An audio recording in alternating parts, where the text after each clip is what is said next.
Alright, welcome back, citizens one and all. Let's start with a little base tour. This is where me and the buddies play lately.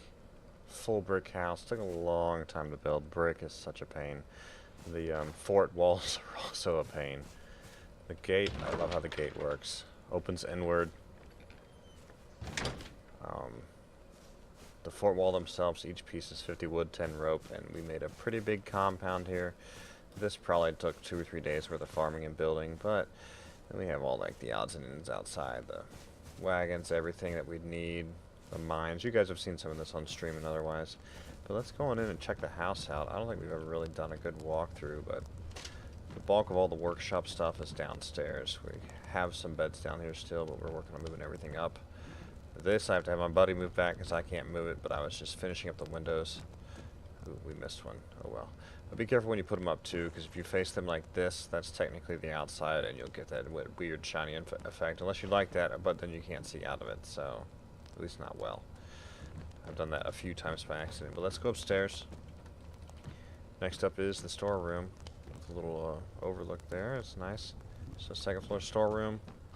Third floor leads out to a balcony, which is really great looking. The views are pretty cool overall, for sure. We got a buddy building over there.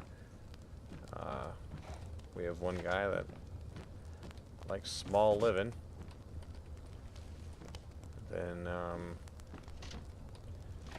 we have the main bunkhouse, which we're slowly moving bunks into, but I think it turned out rather nicely. I love how you can stretch the chimneys up through endless levels there. Let's go on back downstairs. We'll show you a few more things outside. But brick itself, guys, it's a lot of building. There are a few mistakes I made with building this. As you can see, we're using the wood pillars here from like the cabin, and that's because initially when I started this, I did the wood floor.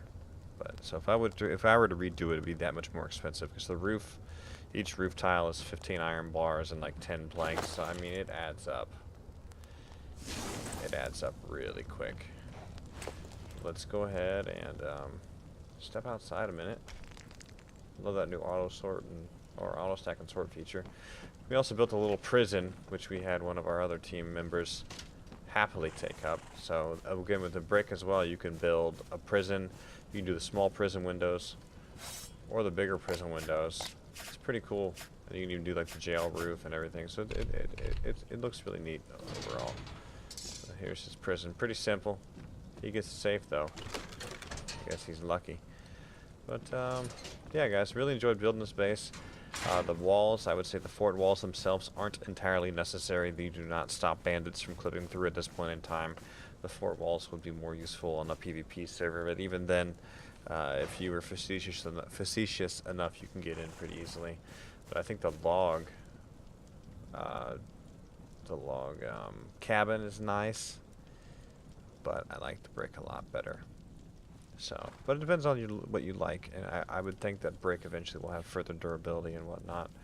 But again, I really enjoyed building this base. I think in the future I would give it more definition, and in the future I would definitely make it a point to actually build the brick base, because the log base with the brick, while it looks cool, is not overall what I wanted. But again, I like the compound, I like the fort walls, so let's just keep everything safe and sound. Let's just have a nice structure inside. Just a quick base tour, guys. Really enjoyed showing it off, and hope to do more builds and unique builds in the future. But y'all take care and have a great night.